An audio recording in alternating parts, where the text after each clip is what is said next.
시청자 여러분 안녕하십니까? 2월 13일 월요일 뉴스와이드 시작합니다. 어제 광주 수돗물을 공급하는 경남 정수장의 밸브가 고장나 광주 대부분의 지역에 수도 공급이 중단됐습니다. 네, 어찌어찌 복구는 됐지만 극심한 가뭄으로 제한급수 위기 상황이 계속되고 있는 상황에서 광주시의 물관리 실태가 도마 위에 올랐습니다. 네, 자세한 이야기 김대현 위민연구원장, 최지현 광주시 의원과 함께 나눠보겠습니다. 안녕하십니까? 안녕하십니까?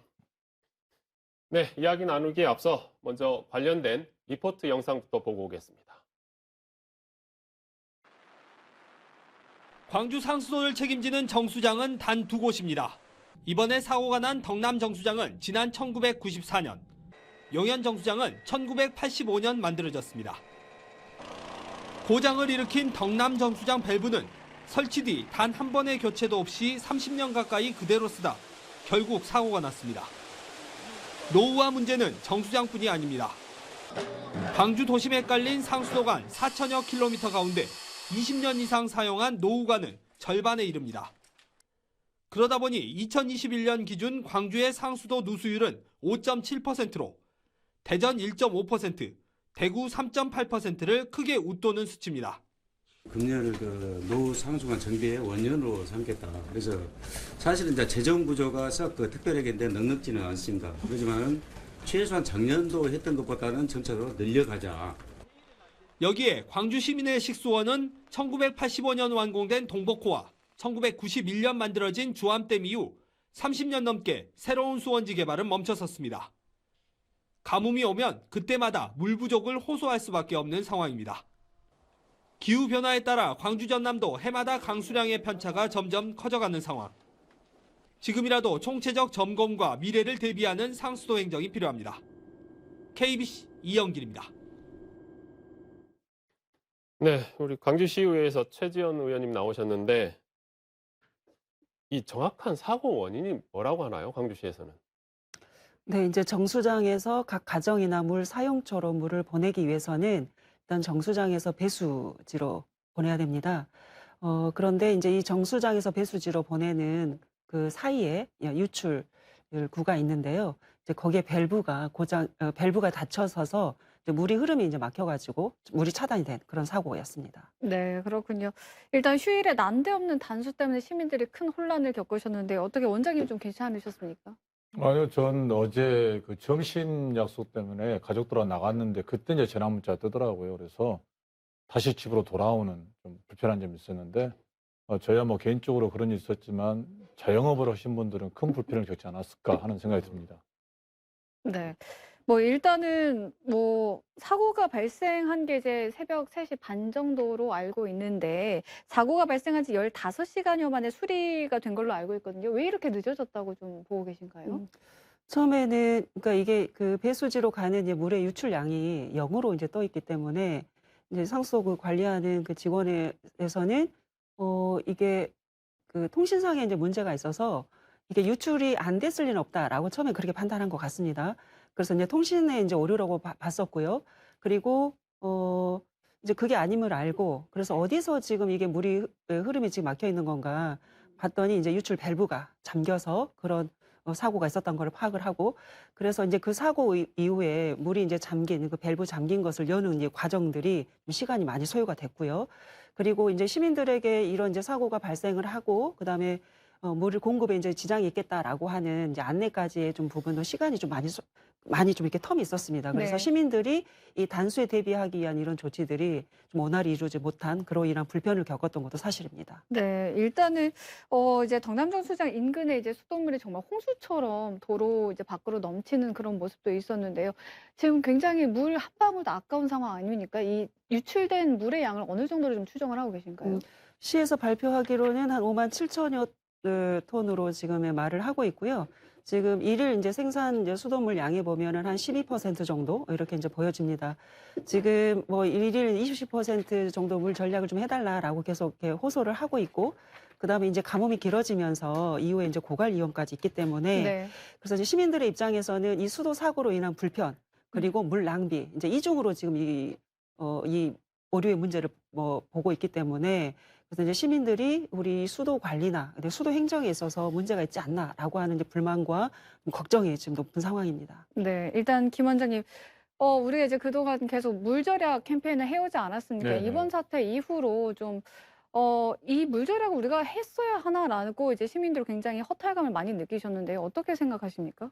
그러니까 이제 뭐 당장 저희 집안부터 그렇게 물 전력하고 물을 양동이에 받아놨다가 설거지를 하는데 어제 이제 언론을 통해서 그 쏟아진 물의 양을 보면서 굉장히 좀 허탈해 하시더라고요. 그래서 저 강주시에서 오늘 입장 자료를 올린 거 봤어요. 자료를 봤는데 이게 사실 천재지변이냐 아니냐 이런 문제잖아요. 저는 그 인사 참사라고 보는데 상수도가 노후된 거 좀 전에도 그 TV 보셨지만 강주광역시가 상수도 노후 비율이 좀 높아요. 교체하는 비율이 낮아요. 네. 타 시도에 비해서. 이게 아마 작년부터 계속 언론에 나와 있고 대전광역시 인구 규모가 비슷한 대전광역시보다도 월등히 낮은 걸 보면서 그때부터 이미 예견된 사고 아니었나 이런 생각이 좀 들거든요. 그래서 그 재정적인 문제를 이야기한 거를 제가 방송에 방금 봤는데 제가 상수도 사업본부의 그 세입 세출 현황을 오늘 받아봤거든요. 근데 부채가 0이더라고요. 그러니까 기업 경영으로 보면은 부채가 없기 때문에 경영을 잘한 것으로 볼 수 있는데 사실 이거 인프라라든가 시민생활의 인프라라든가 SOC 사업에서 부채가 없다는 게 자랑은 아니거든요. 이 말은 뭐냐면 기반 시설이라든가 방금 말씀 노후화 시설이라든가 시설 투자를 하지 않았다는 것에 대한 반증이거든요. 그리고 또 하나는 이제 상수도 본부에서 그 이야기하는 것이 저비용 고효율을 이렇게 경영 그 가치로 이야기하고 있는데 그런 걸 보면서 굉장히 좀 저는 상수도 본부의 그 대안들이 미숙하지 않았나. 그리고 부채가 없다는 게 결코 좋은 것은 아니다. 이렇게 보고 있습니다. 네, 앞서 이제 잠깐 말씀을 해주셨지만 네. 일단은 단수 예정 1시간 전에 문제가 발생되지 않았습니까? 사실 그 전부터 복구는 이미 되고 있었던 상황인데요. 이 사태에 대해서는 어떻게 보십니까? 약간 좀 뒷북이었다고 생각했던 게 뭐냐면 지금 강기정 시장에게 보고된 게 6시 35분이에요. 그러고 나서 전화 문자를 받은 게 11시 한 30분 정도 됐단 말이죠. 그럼 벌써 틈이 한 5시간 이상 틈이 있잖아요.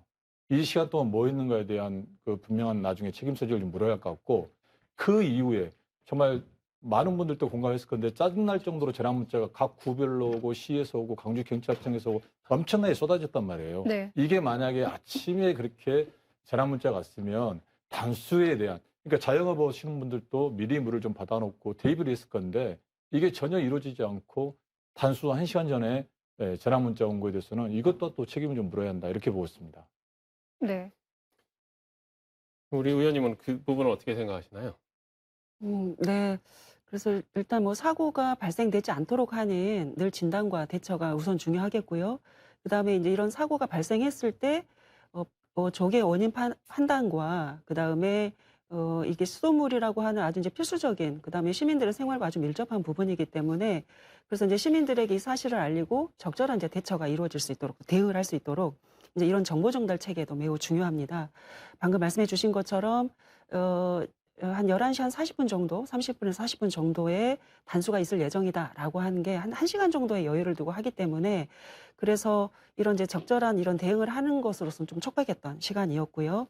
그리고 또 이런 이제 급수에 이제 문제가 생김으로 인해서 비상 용수를 또 조달을 받을 수 있는 또 체계도 돼야 되는데 실제 이제 빈여울수, 이제 우리 광주 수돗물의 이름이 또 빈여울수인데 그 병 입수로 해서 물이 이제 공급되지 않는 가정이나 또 어떤 대상에게 전달될 수 있도록 하는 건데 이번에 이제 피해 범위 지역으로 보면은 이제 구로 보면은 광산구, 남구, 서구 지역이었었고요. 그래서 전체적으로 이제 범위가 넓다 보니까 이제 이게 재고의 어떤 빈여울수가 충분치 않아서일 수도 있긴 하겠지만 그 지금 조달된 물의 양도 충분하지가 않았었습니다. 그래서 위기 상황에 이제 이런 대응하는 부분에 있어서는 좀 아쉬운 부분이 있다. 또 여기에 분명한 이 책임을 또 묻고 그다음에 이런 문제가 발생되지 않도록 그다음에 이런 대응 과정에 있어서의 부실함이나 혹시 부족한 부분이 있다면 어떻게 이제 또 채워야 될 것인지 또 이거 보완해야 될 것인지를 좀 이번에는 이번 사고를 계기로 면밀하게 좀 마련해야 될 것 같습니다. 네. 뭐 이번 사고와 관련해서 일단은 내구 연한의 문제도 있고 시설 노후화 관리 문제가 되겠죠. 그리고 이제 뭐 안내 문자가 늦게 발송된 거, 그리고 이제 회의 자체도 굉장히 14시간이 지나서야 뭐 개최가 되는 거, 여러 가지 이제 행정적인 문제가 좀 언급이 되고 있는데 그중에서 가장 어떤 게 문제였다고 좀 생각을 하시나요? 음. 네. 일단 하나하나 좀 짚어보면 일단 이게 이제 이 사고가 발생된 부분에 있어서는 좀 납득하기 솔직히 어렵습니다. 왜냐하면 이런 이제 정수를 해서 치수장에서부터 또 이렇게 정수장으로 물이 와서 정수해서 배수지로 보내서 가정이나 각 수요처에 이렇게 이제 물을 공급하는 여러 이 시스템 안에 각종 밸브가 있습니다. 그러면 이 수도용 밸브가 굉장히 중요하기 때문에 수도용 밸브에 대한 유지 관리 매뉴얼도 있고요. 그리고 이 시설물은 굉장히 중요한 시설물입니다. 정수장은. 그래서 시설물 안전 및 유지에 관한 이제 특별법에 의거해서 이 정밀 안전 진단도 하게 되어 있고요. 또 수도법에 근거해서 각종 이제 기술 진단을 해서 이런 상황을 파악을 하고 또 대비를 하도록 되어 있습니다. 근데 그 중에 지금 이 이 과정에 있었던 이 밸브가 30여 년간 한 번도 닫히지 않았기 때문에 아까 정수장에서 배수지로 보내는 이제 이 관로인 건데요. 그런데 그 혹여나 어떤 이제 상황이 발생할 수 있는 여러 가능성을 두고 그래서 아마 이 밸브도 있었을 겁니다. 그런데 30년간 이제 그런 사고가 이제 없었기 때문에 이 밸브를 닫을 일이 없었겠죠. 그렇지만 있는 밸브에 대한 점검은 했어야 됐던 부분이 분명히 있습니다. 근데 이 밸브 점검이 이루어졌는가를 한번 봐야 될 것 같고요. 그다음에 만약에 이제 이 밸브가 문제가 생기면 그러니까 2중, 3중으로 이런 장치를 마련해서 어느 곳에서 안 되면 그다음 단계 또 하도록 되어 있는 것들이 이 시스템의 이제 기본이거든요. 그래서 만약에 지금 여기 이제 정수전 후단 유출 밸브에 이제 사고였었기 때문에 그래서 이제 다른 밸브들은 어떻게 점검이 이루어지고 있는 건가 등을 비롯해서 이제 제반적인 이런 시스템 점검이 좀 필요할 것 같습니다. 물론 이 시스템이 그간에 점검이 안 이루어진 건 아닙니다. 근데 만약에 이게 30년간 이게 굳이 작동을 하지 않았던 시설이었기 때문에 이번에 놓친 것 같다라는 것으로 지금 이렇게 설명을 좀 하고 있는데요. 그것은 좀 납득하기 어렵다. 그래서 모든 이런 이제 시설물에 대한 점검이 혹여나 지금 사각지대가 있거나 또 빠진 것이 있거나 그런 부분은 이번에 분명히 좀 따져야 될 것 같습니다. 그러니까 말씀하셨던 대로 이거는 고장이 나가서 공급을 못한 거지만 저희가 먹는 수돗물이라는 게 오염됐을 경우에 그걸 만약에 차단하지 못하고 그냥 다 갔다고 하면 이건 정말 피해가 엄청난 거잖아요. 네, 그렇습니다. 그러니까 그래서 이제 물론 이제 배수지에서도 있기 때문에 이제 거기에서도 물론 차단하는 뭐 이렇게 설비가 있다거나 그래서 아까 말씀드렸던 것처럼 그런 차단이 필요한 기능이 있기 때문에 그 밸브가 있었던 거였고요. 그래서 그런 이제 그 밸브에 대한 이제 이런 진단의 그 매뉴얼에 따라서 이게 이루어지고 있는 건가? 그리고 방금 지적해 주신 것처럼 늘 열려 있어야 되는 물의 흐름이 이제 막혀서 이제 문제라고도 볼 수가 있기는 하겠지만 혹여나 어떤 문제가 생겼을 때는 막아야 되는 그렇죠. 기능을 해야 되는 건데 그게 작동이 안 됐을 때는 그러면 더 큰 수질 사고는 더 위험할 수가 있기 때문에요. 그래서 이제 그런 부분과 관련이 되어 있는가 등을 포함해서 정확하게 좀 짚어야 되겠다라는 생각하는 거고요. 그다음에 아까 이제 그 사고가 발생한 이후에 이제 정보 전달 체계 입니다. 이제 아마 시에서는 이제 배수지에 물이 어찌됐든 여유의 이제 물이 있기 때문에 그 물로 공급할 수 있는 여유량은 될 거다라고 봤을 수도 있습니다. 그렇지만 이제 사고 수습 기간이 길어지면서 이제 결국은 단수에 까지 간 지역도 있었고요.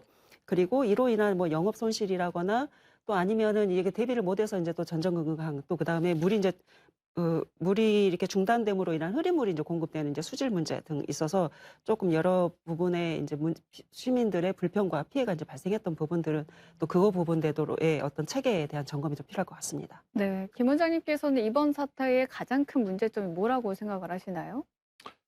사람의 몸도 우리가 이제 좀 시간이 지나면 건강검진을 통해서 점검을 하잖아요. 근데 이거 점검을 하지 않았던 거잖아요. 노후화의 문제가 가장 컸다. 이제 이게 가장 좀 문제가 생각이 됐고, 또 하나는 지금 강주시 입장에서는 노후화의 원인을 이야기하는데 거기에 대한 점검은 구체적으로 이야기 않더라고요. 그래서 저는 이런 걸 보면서 도시의 경쟁력을 떨어뜨리는 이 결과를 초래했다. 그러니까 시민들의 가장 기본적인 주거라든가 교통이라든가 에너지라든가 식수라든가 이걸 지방정부나 국가가 공급하는 건데 가장 기본적인 거잖아요. 근데 가장 기본적인 공급을 제대로 못했을 때 강주라는 도시의 이미지가 어떻게 되느냐. 그러니까 지방정부가 기업 유치를 위해서 뛰고 있는데 어느 기업이 가장 시민들의 기본적인 식수나 공급을 제대로 못하고 있는데 기업을 유치하는데 동의하겠느냐. 이런 거 보면서 저는 이번 결과가 굉장히 도시의 경쟁력을 떨어뜨리는 결과를 낳았다 이런 생각이 들고요. 또 하나는 앞서 말씀드렸지만 강주 시민은 이제 복이라면 복일 수도 있어요. 주암호라든가 동북댐이라든가 이게 수질이 굉장히 좋거든요. 이게 타 시도 같은 경우는 지하수라든가 계곡수를 많이 가져다 쓰는데 수질이 좋기 때문에 수질 개선에도 좀 소홀하고 점검도 소홀하고 이렇게 왔던 것 같아요. 그래서 좀 전에 뭐 영상에 나왔지만은 뭐 노후 시설에 온년을 삼겠다는데 이거 작년 재작년부터 계속 나왔던 게 언제 계속까지 강주 전남의 상수도 누출을 어떻게 할 것인가에 대해서 끊임없이 질문을 했어도 불구하고 이제 온년을 삼는다는 거잖아요. 그래서 어떻게 보면 그 관료 지방정부의 그 가장 기본적인 거 시민들의 안전과 삶의 질에 관련 부분들에서는 철저하게 좀 대비하지 않는가 이런 생각이 좀 들었습니다. 지금 지적해 주신 대로 아까 우리 봤지만 상수도 누수율이 5.7%, 네. 대전 1.5%니까 5배 차이 나죠. 그렇죠. 네. 그 정도면 야 이게 물이 같은 이제 광역시인데 계속 줄줄 살고 있는 거고 더구나 지금 그 물 부족을 이야기하고 있는데도 불구하고 물이 새고 있는 거잖아요. 그걸 이제 시민들의 입장에서 봤을 때는 물을 전략하라고 이야기하면서 물 새는 거에 대해서는 지자체가 왜 저렇게 손 놓고 있는가에 대해서 의문을 제기할 수가 있거든요. 근데 계속 그 비용의 문제를 이야기하는데 아까도 제가 말씀드렸지만 상수도 사업본부의 부채가 영원이라는 사실은 저는 오히려 충격이다. 이건 좋은 게 아니다 이렇게 말씀드렸잖아요. 시설 투자를 하고 노후관을 교체하고 이런 작업을 저는 해야 한다 이렇게 보고 있습니다. 네. 그리고 의원님 일단은 현재 좀 동북댐과 이 주암댐 저수율 상황이 어떻습니까? 그간의 역대 그 저수율이 30% 아래로 떨어진 적이 없었는데요. 지금 현재 주암호는 29%, 30% 이하로 떨어졌고요. 그다음에 동북호도 한 24% 정도로 지금 유지를 하고 있기 때문에 그 정도로 지금 보이고 있기 때문에 유례 없는 이제 가뭄이다라고 그렇게 표현을 하고 있는 거고요. 그다음에 이 이제 상수원이 고갈될 위험에 있지 않냐. 그래서 지금 날마다 물 절수 전략 그리고 또 이번에 시에서 절수기를 보급하기 위해서 예비비를 편성을 해서 각 가정이나 또 이렇게 이제 가정에 보급하기 위해서 또 예비비도 편성을 했는데요. 실은 이번에 이제 사고로 인한 이제 시민들의 걱정이 더 커지지 않았나 싶습니다. 그래서 더 안타깝습니다. 네. 원래는 그 제한급수 예정일이 올해 초에 이제 3월 초에서 5월 초로 연장이 됐었잖아요. 좀 어떻게 변동이 생길까요? 어떻습니까? 이번에 이제 물 유출로 인해서 고갈 시기가 뭐 당겨지거나 그러지는 않을 것 같습니다. 이제 다만 그 이제 고갈 시점으로 그때를 본다라고 하면 이제 고갈이라고 하면은 그 다음도 물은 날마다 써야 되는 거고요. 일정량은 계속 공급을 해야지만이 되는데 이제 고갈까지 그 고갈까지 이제 가지 않도록 해야 되는 거고요. 그 다음은 어떻게 할 거냐라는 걸 다시 물을 수밖에 없기 때문에 그리고 이제 제한급수 부분도 상당히 고역스러운 부분입니다. 그러니까 지금 뭐 이제 일종의 이제 제한급수라고 하면은 이틀에 한 번꼴로 물을 공급한다라는 건데요. 그렇게 됐을 때는 뭐 불편은 두 번째 치더라도 또 수질 문제가 발생을 합니다. 그러니까 우리가 수돗물을 계속 이렇게 쓰게 되면은 물은 계속 맑은 물인데 물을 닫아놓다가 어느 정도 지나서 수돗물을 열면 탁한 물이 나오는 것처럼 이 수도 이 시스템도 좀 그런 문제가 있습니다. 그래서 계속 물이 공급되다가 중단이 되면 이제 물이 탁수라거나 적수 이런 이제 수질의 이 질도 떨어지기 때문에 그런 문제도 있고요. 그래서 이제 제한급수까지 가지 않도록 하기 위해서 지금 고군분투 하고 있는 거고요. 그래서 이제 비가 좀 빨리 내려줬으면 좋겠는 바람도 있는데 그래서 그 이전에 이제 물을 추가로도 어떤 대체 수자원을 좀 공급할 수 있도록 그것도 모색을 하고 있는데 어찌됐든 지금 물 전략을 하지 않으면 위험은 더 커질 수 있다. 그래서 이제 시민들이 계속 호소할 수밖에 없는 상황입니다. 네, 알겠습니다. 최지현 의원님하고 이야기는 오늘 여기까지 듣겠습니다. 함께해 주셔서 감사합니다. 네, 이어서 정치권 이야기 짚어보겠습니다. 국민의힘 전당대회 상황. 지난 금요일 컷오프 이후 후보 간 공방이 더욱 거세지고 있습니다. 먼저 컷오프에서 이준석계 사인방이라고 하죠. 천하람 당대표 후보와 허은하, 김용태, 이기현 이렇게 최고위원 후보 그리고 청년 최고위원 후보들이 전원 생존한 반면 친윤 후보들은 대거 탈락했습니다. 현재 판이 어떻게 돌아가는지 좀 이야기를 해봤으면 좋겠는데요. 우리 김대원 원장님 네. 지금 어떻게 봐야 될까요? 현재 판세로 본다면 이강, 그러니까 김기현, 안철수, 일중, 그다음에 천하람 후보 일중 이겼죠. 일약이 이제 한교안 후보로 이제 이렇게 판세가 보여지고 있거든요. 지금 판세로 본다면 어떤 후보도 이강 중에서 어떤 후보도 50%를 넘어서 1차에 끝나기는 쉽지가 않다. 저는 그렇게 보고 있고요. 반면에 이제 보수가 지금까지 해왔던 걸 보면 이익 공동체, 그러니까 대통령을 위해서라든가 보수의 이익을 위해서라면 이게 뭉치는 효과가 있거든요. 그래서 장담할 수는 없지만 앞으로 시간이 지나면 지켜봐야겠지만 50% 1차 가반을 넘기는 데 집중할 수도 있을 거다. 이렇게도 보여지는데 현재 판세를 보면 어느 한 후보도 50%를 넘지 힘들다. 그리고 결선 투표로 가지 않을까 이런 생각이 듭니다. 네, 김승선 변호사님 오셨는데요. 예. 이번 컷오프 어떻게 보셨습니까? 저도 이제 김 위원장님 말에 이런 동의를 하는데 일단 과반 득표자가 나오기 어려울 것 같다라는 예상이고요. 다만 이제 친윤계 후보들이 좀 대거 탈락을 하고 또 반대로 이제 친 이준석계 의원들이 나름대로 이제 컷오프에 많이 통과를 한 그런 상황인데 이게 친윤계 후보들이 너무나 이제 많이 출마를 했던 그런 것들도 있고 서로 후보자들 간에 이제 표심을 이제 경쟁을 했던 결과인 것 같기도 하고요. 반대로는 또 이제 친이준석계 후보들은 이제 소위 단결을 통해서 단합된 모습을 강조했던 것도 컷오프 통과 유리한 결과를 이끌어내는 것으로 보입니다. 다만 이제 결선 투표가 남아 있고 과반 투표가 없는 경우에는 이제 1, 2위 간의 이제 다득표 대결인데 과연 이제 3, 4위에 이제 탈락한 후보들에 대한 지지층이 어디 후보에게 이제 영향을 이제 미치느냐에 따라서 큰 이제 판세가 변동이 될 것이라고 생각하고 있습니다.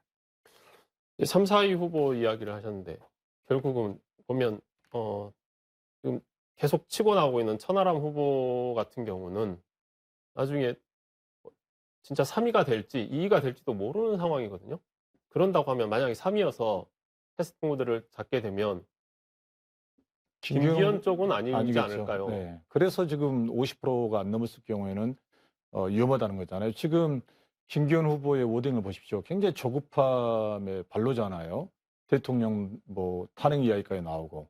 사실 대통령 탄핵 이야기는 국민의힘 집권 여당의 입장에서는 불경죄에 해당하는 거고 대통령의 입장에서는 영린을 건든 거잖아요. 근데 그런 이야기를 할 정도면 굉장히 지금 김기현 후보가 방금 전에 말씀드린 것처럼 1차 투표에 50% 넘을 수 없을 거라는 불안감이 지금 잠재됐다 보고 있거든요. 그래서 현재 판세로 보면 쉽지 않을 거고 또 우리가 이미 국민의힘 학습 효과가 있잖아요. 이준석 전 대표가 뜻하지 않는 당대표 했던 과거 경험이 있기 때문에 아마 그런 거에 대한 염두로 그 소위 말하는 그 대통령의 그 핵심이라 했던 복심이라 했던 심평 변호사도 탈당 이야기도 나오고 그다음에 김기현 후보는 탄핵 이야기도 나오고 그러니까 제발 김기현 후보를 밀어라는 거 아니에요. 그만큼 좀 절박하고 조급해졌다 이렇게 보여지고 있습니다. 네, 그러면 안철수 후보와 천하람 후보의 연대 가능성은 어떻게 보세요? 그러니까 이게 지금 언론에서는 친윤, 비윤 양강구도로 이야기를 하잖아요. 근데 안철수 후보를 지지하는 편은 저는 중도표가 더 상당히 많이 좌우한다고 보이거든요. 이거를 제외하고 나면은 저는 설명이 안 된다. 그러니까 쉽게 말하면은 산술적으로 현재 김기현 후보가 50%가 안 넘으니까 안철수 후보와 천하람 후보가 둘이 뭉치면 이긴다. 이런 산술적인 이야기를 하잖아요.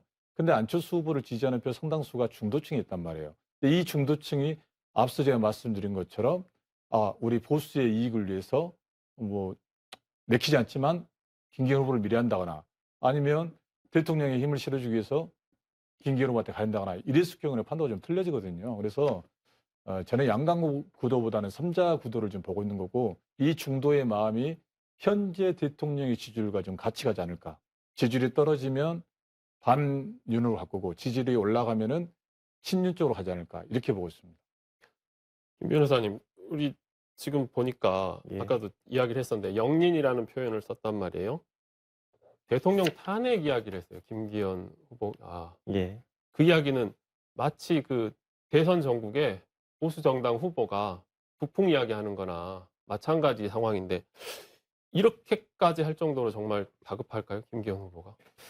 제가 봤을 때는 이제 계산됐던 발언이 잘못 표현됐던 것 같은데 어떻게 보면 이제 그 국민의힘 안에서는 좀 이렇게 철새처럼 보일 수도 있는 안철수 후보를 유일한 경쟁 상대라고 생각을 하고 안철수 후보만 누른다면 본인이 이제 과반 득표도 가능하다 이런 계산을 했던 것 같습니다. 그런데 이제 탄핵이라는 단어 자체가 주는 굉장한 어떤 거부감이 있고 과거에 이제 또 그 박근혜 전 대통령의 사례가 있기 때문에 이 자체가 발언이 나오는 순간 이제 야당의 엄청난 공격이 시작될 수도 있고 또 대통령과의 어떤 갈등 상황이 조장될 수가 있는데 야당에 대한 그런 견제도 이미 이제 들어와 있는 상태에서 또 이제 안 후보에 대한 일방적인 어떤 비판을 위해서 이런 무리수를 던진 게 아닌가라고 생각을 하고 이제 오늘자의 대통령실에서도 이제 즉각적인 반응이 나타난 것처럼 소탐대실이라고 생각이 되고 있습니다. 네. 이렇게 좀 다급해진 아무래도 이유가 천하람 후보의 돌풍도 이제 무관하지 않을 것 같은데 이준석계의 돌풍 어떻게까지 번질 것을 좀 생각을 하시나요? 일단 이준석 전 대표의 이제 극성 지지자들이 많이 있을 것이고 또 이미 이제 컷오프를 통과한 시점이기 때문에 과반 득표가 나오지 않는 그런 투표 결과라면 과연 이게 차후에 안철수 후보와 연대 가능성도 있고 또 천하람 대표 본인의 어떤 개혁을 이제 내건 어떤 이제 당내 어떤 개혁 드라이브와 이제 이런 돌풍의 어떤 주역으로 드라마틱한 어떤 선거라는 게 항상 드라마를 동반하는 것이기 때문에 그전에 이준석 대표의 어떤 당선의 어떤 이력이 있는 것처럼 그런 측면에서는 충분히 중도층과 또는 이제 친윤을 지지하지 않는 어떤 중도 지지 세력들의 어떤 표심을 얼마나 사로잡느냐에 따라서 충분히 3위에서 2위까지도 올라올 수 있는 가능성이 있다고 생각하고 있습니다. 그리고 이제 저희가 최고위원 후보 이야기를 해보면 지금 8명이 컷오프가 됐잖아요. 그중에 이준석계는 의원 2명이 네. 다 살아남았고요. 김영태 정말. 의원, 허은하 의원. 그리고 지금 친윤이라고 할 수 있는 쪽은 살아남은 사람이 조수진, 그리고 태영호. 나머지 분들은 이제 의원이 아니고 최고위원 후보시니까. 그렇다고 보면 의원 신분으로만 놓고 보면 지금 거의 2대2예요. 8명 중에 4명을 뽑아야 되니까. 만약에 진짜 2대2로 되는 상황이 되면 정말 이제 당대표만큼이나 최고위원도 지도부 하는데 좀 문제가 될지 싶어요. 어떻습니까? 일단 당대표가 이게 지금 민주당이나 국민의힘이나 집단 지도체제잖아요. 그러니까 당대표가 있음에도 불구하고 최고위원들이 만약에 비토를 놔버리면 이게 좀 문제가 생기거든요. 예를 들어서 최고위원들이 전후 사퇴해보면 당대표도 나가야 돼요. 비대위 체제로 가는데 그게 얼마 전에 이준석 전 대표가 당했던 사안이지 않습니까? 그래서 최고위원 그 선거도 상당히 좀 사활을 거는데 이번에 그 컷오프에 통과한 그 후보들을 보니까 대부분 인지도 순으로 이렇게 들어왔더라고요. 이게 굳이 뭐 이준석이냐 아니냐 이걸 떠나서 언론을 통해서 좀 방송을 했던 사람이라든가 전직 의원들이라든가 좀 약간의 유명세를 띈 사람들이 대부분 올라왔어요. 반면에 현역 의원이지만 알려지지 않고 대중들에게 익숙하지 않은 후보들은 대거 탈락을 했더라고요. 그래서 이거는 민주당도 마찬가지. 이게 그나마 이제 민주당은 지난 선거에서 이게 똘똘 뭉쳐가지고 그 최고위원 후보들을 선정을 했었는데 국힘은 그 리모컨이 좀 작동을 하지 않는 것 같다. 근데 당대표 선거를 보면은 그 대통령이 특정 후보를 지명해 놓고 과거에 전두환 씨 채권 선거를 보는 것 같아요. 근데 최고위원 선거에서는 지금 이게 안 먹히고 있다는 거잖아요. 그러니까 당대표 선거도 조정을 하기가 힘들고 최고위원까지도 더 안 되기 때문에 저는 이번 전당대회가 끝나고 나면 굉장히 열풍이 불 것이다. 지난번 제가 말씀드린 것처럼 분당 이야기까지 했잖아요. 당이 분당이 될 것이다. 반면에 이제 민주당 같은 경우에는 어쨌든 간에 소위 말해서 개딸들이라는 그 팬덤 현상도 있고 잘 뭉치잖아요. 그래서 최고위원과 당대표가 한나라 쭉 갔지만 국민의힘은 당대표도 좀 버겁다.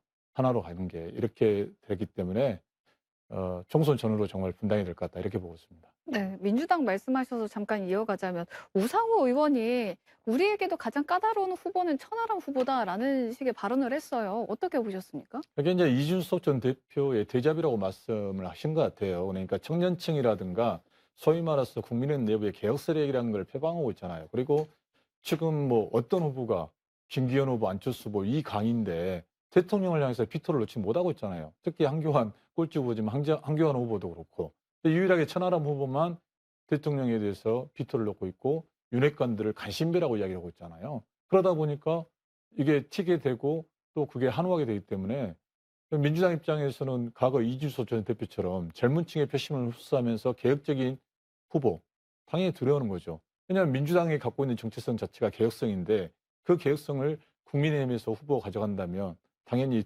동지성 때문에 두려움은 맞는 거죠. 네, 국민의힘의 전당대회 이야기는 여기까지 듣겠고요. 계속해서 시청자가 주목한 뉴스 탑10 함께 하시겠습니다.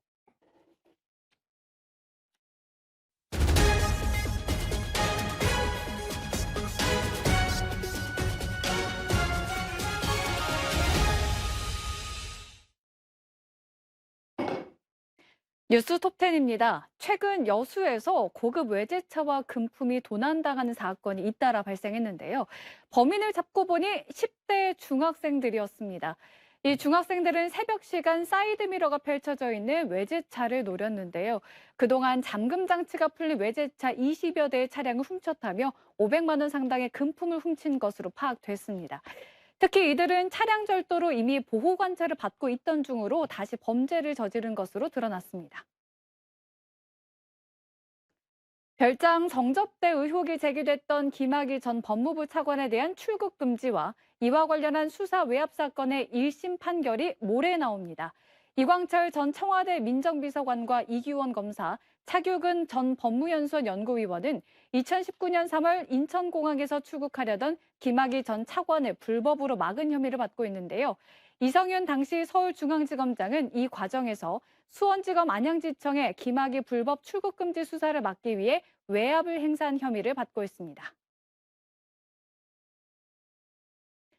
윤석열 대통령에 대한 부정평가가 11주 만에 다시 60%대로 올랐습니다. 리얼미터가 미디어 트리뷴의 의뢰로 실시한 여론조사 결과 윤 대통령의 국정 수행에 관한 긍정평가는 36.9%, 부정평가는 60.3%를 기록했는데요. 지지율 하락의 원인으로는 당무 개입과 천공 대통령 관저 개입설이 영향을 준 것으로 풀이되고 있습니다. 지금까지 뉴스 톱10이었습니다. 네, 김 변호사님. 그 외제차만 노린 중학생들 차량 절도 보니 이 친구들 지금 보호 관찰 중에 또 범죄를 저질렀다고 하는데 예. 그럼 이 보호 관찰이라는 게 어떻게 운영되고 있는 거며 실효성이 있나 싶어요. 예. 일반적으로 보호 관찰이 크게 두 가지, 그러니까 성인에 대한 보호 관찰 제도가 있고, 이제 소년법상의 소년으로 분류되는 소년에 대한 보호 관찰 제도가 있습니다. 이게 일반 형사재판으로 회부하지 않고 소년법상의 소년에 대해서는 가정법원 소년부 송치라는 결정을 해서 소년부 재판을 하게 되는데요. 이 소년 보호 관찰에 대한 부분은 소년법 제32조의 1호부터 10호까지 처분 사유 중에서 3호의 단기 보호 관찰 처분, 그리고 4호에 그리고 5호의 장기 보호 관찰 처분으로 이게 분류가 됩니다. 다만 이게 보호 관찰 처분이 되면 소년원 송치나 이런 구금이 되지 않고 인신 구속이 되지 않은 상태에서 재사유화를 위한 이제 범죄성 예방과 이런 선진 이제 형사 전책 시스템이라고 이제 도입이 됐는데 실효성 부분에서 많은 문제 제기가 되는 것이 사실이고, 실제로 이제 보호 관찰관의 어떤 감독과 감시의 어떤 사각지대가 존재하고, 또 이제 심야 시간대나 또 이제 보호를 받고 있는 이제 소년이 본인이 이제 현장이나 이런 부분 이탈해서 추가 재범을 저지르는 그 상황 자체를 실질적으로 이제 막거나 강제할 수는 없다라는 이런 비판이 많이 있고, 또 실제로 재범률이 굉장히 높게 발생하고 있기 때문에 보호 관찰에 대한 부분이 이제 실효성이 항상 논란이 되고 있는 그런 상황입니다. 네, 그럼 이 중학생들 그러면 이번에 이렇게 차량 절도한 중학생들은 보호 관찰 기간 중에 또 절도를 한 거잖아요. 예, 그렇습니다. 이러면 이제 어떻게 돼요? 이 친구는? 이제 보통 소년 보호 사건에서 소년 이제 보호 관찰 처분을 내릴 때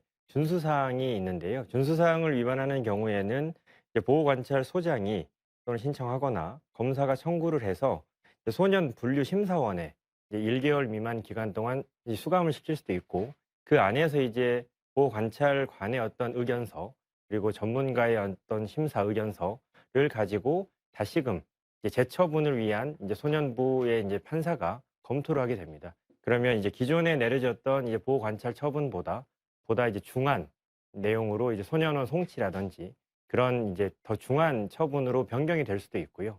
그 경우에는 재범을 한 것 자체가 기존 이제 다시 범죄를 저질렀던 범죄 전력에 포함이 되기 때문에 보다 무거운 보호 처분으로 변경이 될 가능성이 매우 높아지게 됩니다. 네.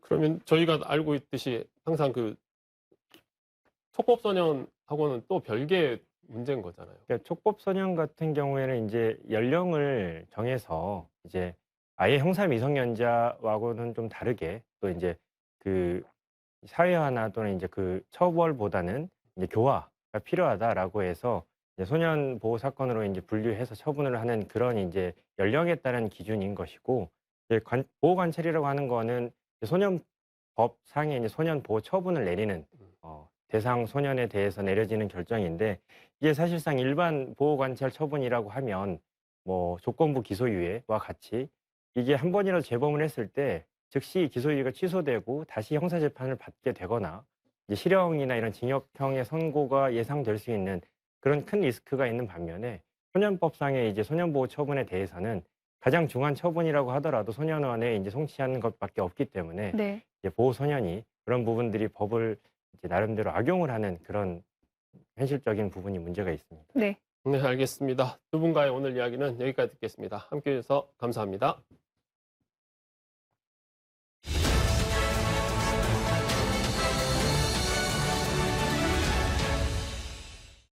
서울광역방송센터입니다. 여의도 초대석 박지원 전 국가정보원장과 함께 정치권 현안 이슈 짚어보겠습니다. 원장님 어서 오십시오. 네, 안녕하세요. 국민의힘 전당대회 얘기부터 좀 해보겠습니다. 그 페이스북에 국민의힘 전당대회는 윤석열 대 이준석 두 분의 대결이다 이렇게 적으셨던데 이건 뭐 어떤 뜻인가요? 조금 실질적으로 네. 전당대회는 윤석열 대통령과 이준석 전 대표 대결 아니에요? 이번에 컷오프, 네. 그러니까 예비 경선 보면은 완전히 네.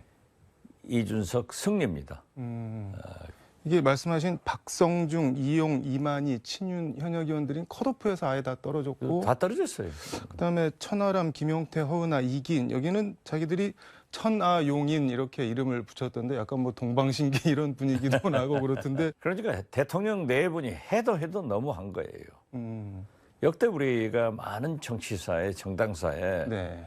대통령이 이렇게 당내 당대표 경선에 개입한 적이 없습니다. 이준석 철행까지는 이해가 되는데 네.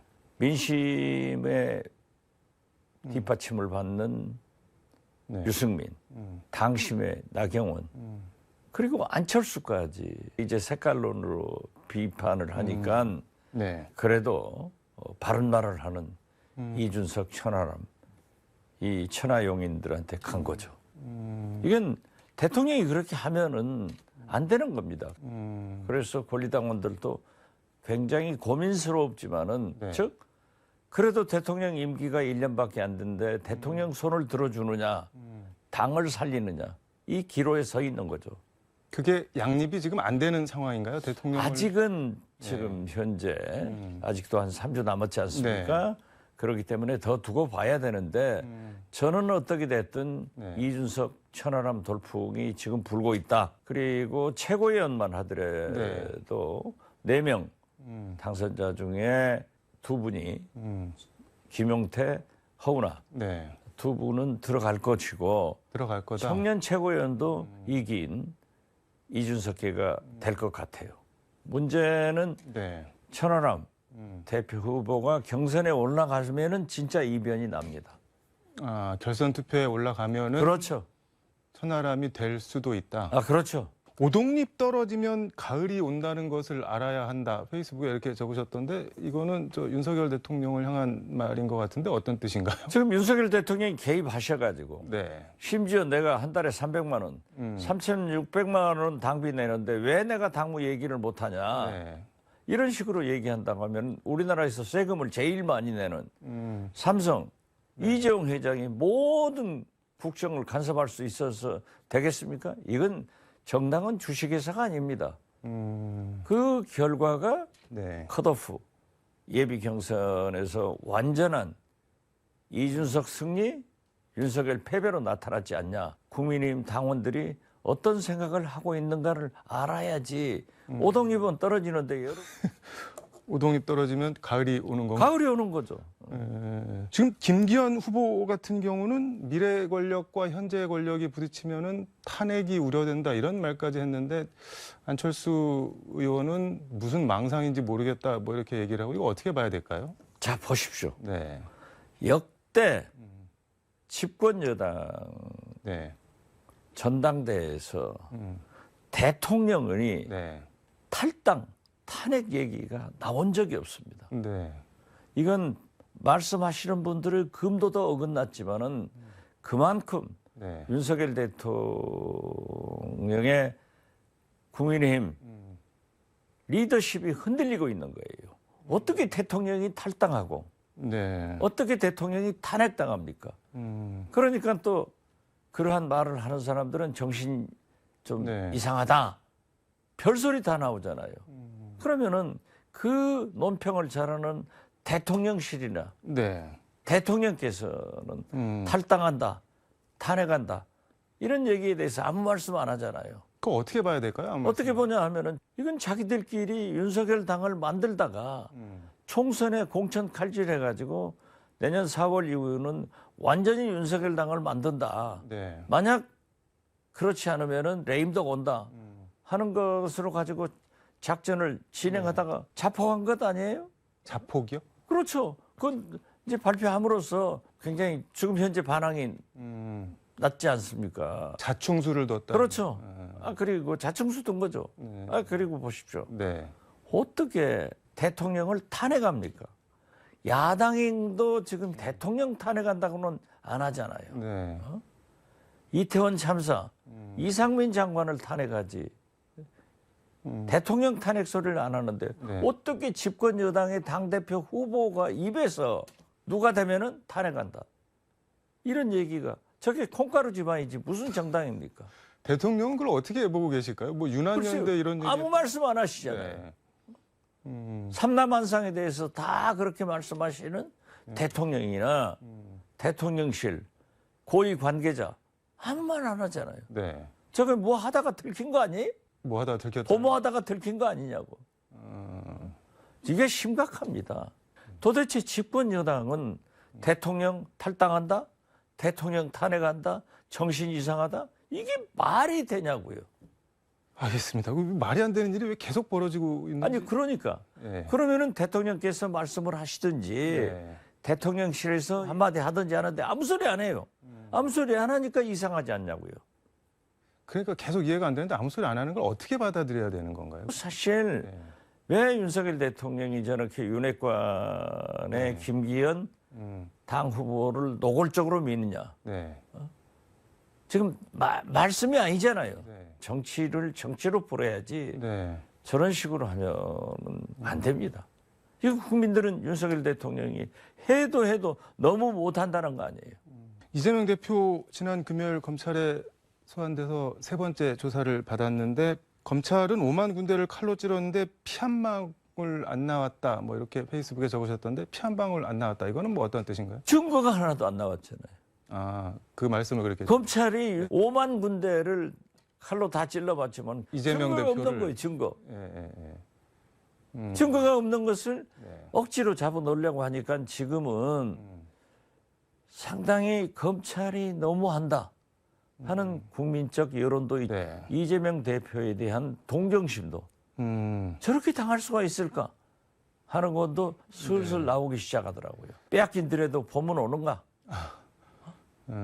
이재명에게도 봄이 오는구나 하는 것을 느꼈습니다. 동정심 말씀해 주셨는데 이재명 대표가 그 윤미향 의원의 1심 판결 지금 8개 혐의로 기소가 됐는데 7개 무죄고 그다음에 1개만 뭐 벌금 1,500인가 이렇게 나왔는데 그거에 대해서 페이스북에 인생을 통째로 부정당하고 악마가 된 그는 얼마나 억울했을까. 검찰과 가짜뉴스에 저조차 의심했다. 미안하다. 잘못했다. 이렇게 적었는데 본인 지금 처한 상황을 윤미향 의원에 완전히 투영을 한 것 같은데 검찰이 악마인 건가요 지금?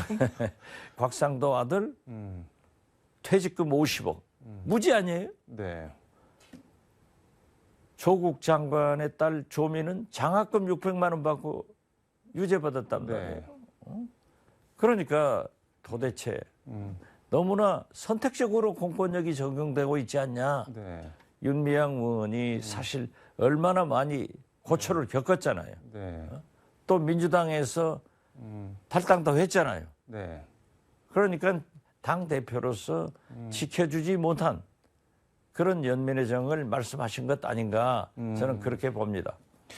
김종인 전 국민의힘 비대위원장은 라디오의 인터뷰에서 이렇게 말씀을 하셨는데 이재명 대표가 기소가 되면은 본인이 똑똑하면은 당대표를 내려놓는 게 다음 총선에 도움이 될 거다 이렇게 얘기를 했는데 동의하시나요? 어떻게 보시나요? 뭐 김종인 네. 전 위원장이 말씀하신 것에 대해서 제가 토론을 달 생각은 없지만은 네. 이재명 대표가 똑똑해요. 음. 그렇기 때문에 저는 기소가 되더라도 당헌 당규에 그러한 문제가 해결됐기 때문에 당 대표를 내놓지 않을 거다. 지금 내놓아서도 안 된다. 만약 지금 내놓는다고 하면은 결국 검찰의 칼춤에 민주당이 희생당하는 거다. 저는 그렇게 봅니다. 똑똑하지만 안 내려놓는 게 더 똑똑한. 더 똑똑한 거죠. 아니 그 똑도 있고 이 똑똑도 있다는 네, 거죠. 그럼 뭐 지켜봐야 될 것 같고 이상민 행정안전부 장관 탄핵안 국회 본회의 가결에 대해서 사실상 윤석열 대통령에 대한 탄핵이다 이렇게 적으셨던데 이거는 뭐 어떤 그건 취지인가요? 아까도 제가 얘기했지만은 우리 국민 159명이 네. 정부의 관리 잘못으로 저렇게 하늘나라를 갔다가 하면은 네. 누군가는 책임져야 돼요. 그런데 우리 헌법에 네. 국가는 국민의 생명과 재산을 보호하는 게 제1이에요. 네. 여기에 대한 책임이 대통령한테 있지 않습니까? 네. 그만큼 무게는 윤석열 대통령을 탄핵한 거나 같다. 그렇기 때문에 헌법재판소에서 뭐 네. 인용될 거다, 기각될 거다 하지 말고 저는 개인적으로 뭐 인용 기각 결정이 나기 전에 저 대통령이 뭐 직무정지도 됐고 하니까 해임하고 정식으로 임명하겠다 하면 헌재에서 뭐 이거 심판에 실익이 없다 해서 각하를 하면은 그냥 이렇게 무난하게 좀 갈 수도 있을 것 같은데 그렇게 안 하시겠죠? 그게 정답이죠. 이 난리를 치는 것보다 대통령께서 네. 해임을 하고 또 대통령이 해임하지 않더라도 이상민 장관이 스스로 사표 냈다고 하면은 아무 문제가 없는 거예요.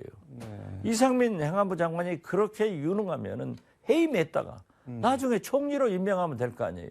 무슨 꿀단지, 보석단지, 신주단지 모셔가지고 여기까지 온 것은 저는 이것도 대통령의 책임이다. 그렇게 봅니다. 도이치모터스 주가 조작 1심 판결이 나왔는데 박홍근 민주당 원내대표가 오늘 교섭단체 대표연설에서 뭐 김건희 여사는 신성 불가침이냐 국민특검 반드시 관철하겠다 이렇게 얘기를 했는데 이 특검이 근데 지금 법사위에서는 캐스팅보트 조정훈 의원이 지고 있는데 사실상 반대 입장이고 본회의에 직회부에서 통과시키려면은 정의당이 반드시 협조를 해줘야 되는데 정의당도 약간 지금은 관망세인 것 같은데 될까요? 이거 어떻게 해야 될까요? 검찰이 안 하니까 민주당으로서는 특검하자 하는 것은 당연한 거고 지금 현재 그 조정훈 의원 네.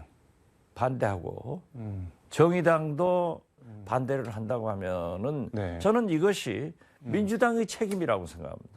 정의당과 네. 군소정당들과 늘 함께 가는 소통을 해서 네. 그분들을 참여시키는데 설득하는데 더 노력해서 탄핵 발의를 하는 것이 좋다. 저는 그렇게 봅니다. 근데 이제 민주당 지지자들은 정의당을 국민의힘 이중대다 뭐 다음 총선에서는 뭐 국물도 없다 이렇게 지금 비판을 하는데 민주당 지지자들 열성 지지자들이 그렇게 하는데 그러니까 안 돼요. 그건 나빠요. 그러면 안 돼요. 정치란 게 뭡니까? 윤석열 대통령을 왜 우리가 비난합니까? 협치한다고. 야당과 소통하지 않는다고. 안 하니까 그러는 거 아니에요. 그러면서 우리 민주당도 정의당과 네. 군소정당과 협치하고 소통 안 하면서 그걸 비난하면은 되겠어요? 그래서 나는 네. 우리 민주당 당원들이 좀 성숙했으면 좋겠다 하는 생각을 갖습니다. 알겠습니다. 요거 시간 관계상 짧게 그 조국 전 장관 딸 조민 씨 있잖아요. 그 진중권 전 동양대 교수가 뭐 얼굴 두꺼운 거 아버지한테 물려받았다 이런 식으로 아주 원색적으로 유튜브에서 비난을 했던데 혹시 보셨나요? 보시거나? 맞습니다. 예. 그거 어떻게 보셨나요? 저는 그러지 않았으면 좋겠어요. 과거 정치권에서도 금도가 있었습니다. 배우자에 대해서. 네. 특히 자식들에 대해서는 그러지 않는데 조민 씨도 성인입니다. 네. 그런데 그 용모를 가지고 이렇게 따지는 것. 또 아버지와 연대해서 네. 그렇게 비난하는 것은 다 우리가 자식들 키우고 살면서 네. 우리가 자식들 밖에만 낳지 속까지 납니까?